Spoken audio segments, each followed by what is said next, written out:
Good afternoon, everyone, to the Fitchburg Common Council special meeting, June 5th, 2023. The first thing in the agenda is called to the order, so do we have a quorum?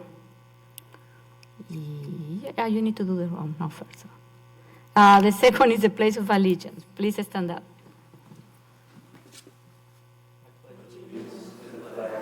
United States of America, to the republic for which stands one nation, under God, indivisible, with liberty and justice for all. Okay, so now. So next is roll call. Thank you, Mayor. Alder Allen.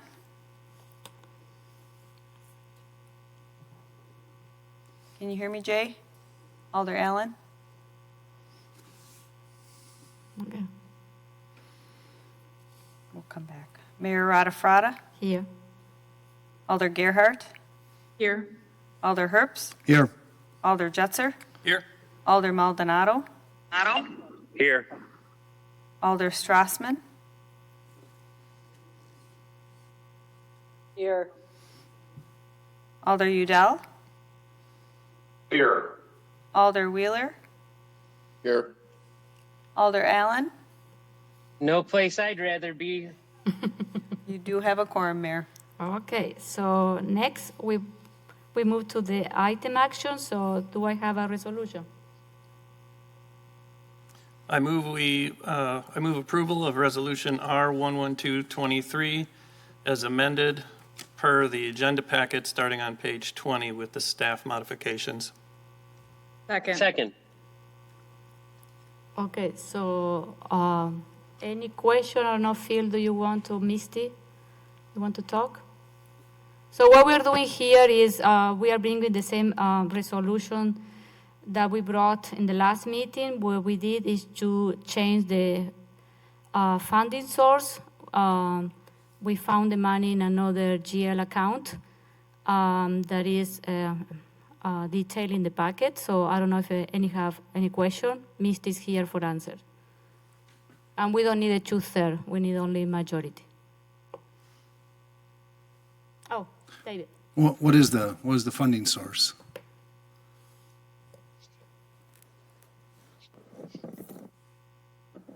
So included in the CIP the last handful of years has been an electric and hybrid vehicle fund that's been funded, and then the funding that wasn't spent has been carried over. So there's a fair amount of money still available in there that could be used for this project. Theory being that these chargers, even though they're out in the community, would be accessible to city vehicles for charging capabilities, whether the city chargers are unavailable or if we do at some point get police squads and they're able to charge while they're out and about in the community, it would be much more efficient for the staff for that point. So felt like this funding source could be just as reasonable as the one that was originally proposed. Gabriela, and then you, Bill. Okay, Gabriela. I just wanted to say I really appreciate the staff looking into this and considering the hybrid and electric vehicle fund. This was something that was created back in 2020 with a budget amendment, and when I created it, it was very much in line with this type of thing in mind. So I think it's a perfect use for the money, and we have been accumulating quite a lot.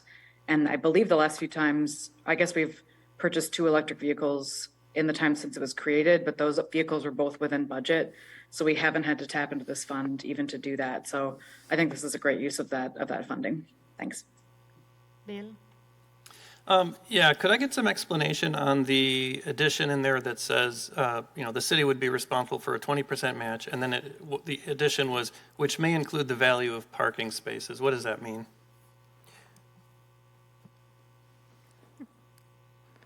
You get all staff today.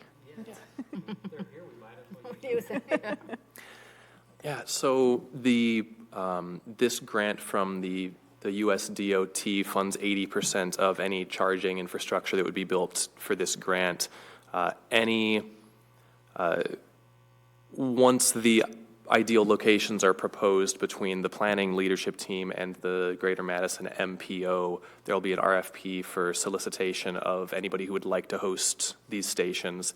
If a municipality or if anybody with parking availability is able to host these stations, they are able to use the value of that parking space, and there are there are standard values. I don't know the exact figure off the top of my head, but there are standard values assigned to a parking space. But that value, because it's being given for this purpose, the idea is that this charging station, that space would be reserved for EV vehicles only, no longer for other cars. So the value of that space is considered a match provided by the owner of the space. In this case, if the city of Fitchburg provided spaces for charging infrastructure, then that space would be considered that local match. Any other question? Yeah, so if it was a Okay. private citizen, or it was a private entity, I should say, who's hosting, how does that would also, My understanding is that would work the same way. So if it was an apartment complex and the owners put in a bid to host one of these spaces, then they could claim the value of that parking space as part of their 20% match, or the entirety of it if the finances work out that way. okay. Shannon?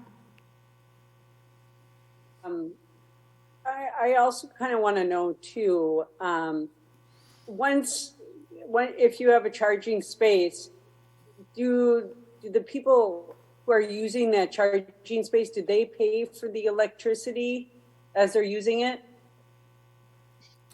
Typically, yes, the same way that if you're fueling up your vehicle at a gas station, you'd pay for the gas.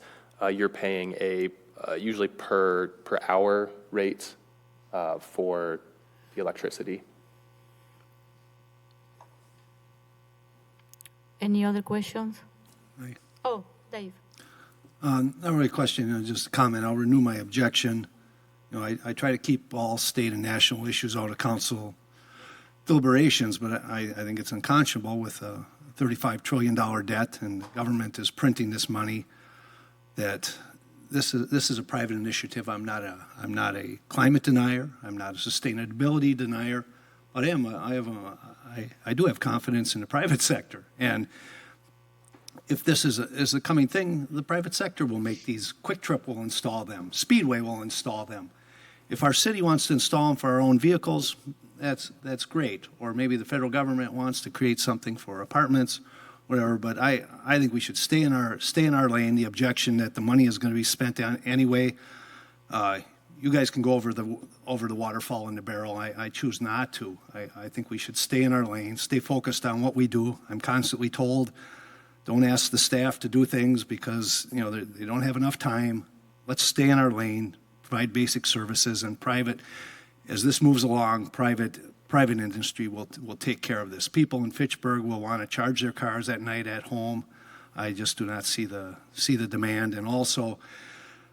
I think you underestimate what these things will cost. I know quite well the electric infrastructure associated with these, and it can easily be $1 million if the distribution circuit in the area is not large enough. And I think we'd be imposing costs on our taxpayers, and who would bear the most burden are the poorest of our citizens who will never have electric cars. So. I would add that these spots, unless they're attached to a commercial institution, bad things happen there. Prostitutes frequent these. I think we should leave this to the private industry and stay out of this. I've heard we won't have a spot at the table. Sounds to me a little like the mafia dividing up our tax money. Spot at the table. What does that mean? Plow our streets, pick up the garbage, stay focused on what we do, and let private industry and individuals take care of this. So I'll be voting no, even though I know I'll be outvoted. Okay, thank you. Any other questions? Jay? Yeah, I just wanted to say, given the multi-billions of dollars that the federal government uses right now to subsidize gasoline engines, this little pittance to help get electric vehicles off the ground is just not even a drop in the bucket, and it's something that I think we have a moral obligation to do. Any other comment? No? Okay, are you ready to vote? Roll call requested. Okay, roll call. Alder Allen, Yes. Alder Gerhart, Aye. Alder Herps, Nay. Alder Jetzer, Yes. Alder Maldonado, Aye. Alder Strassman, No. Alder Udell, Aye. Alder Wheeler, Aye. 6-2, motion. Okay, the motion carries. So thank you very much, guys, for coming to this special meeting. So announcement, next Common Council meeting is June 13, and our next committee of the whole meeting is June 28. So I need a motion to adjourn. So moved. Second.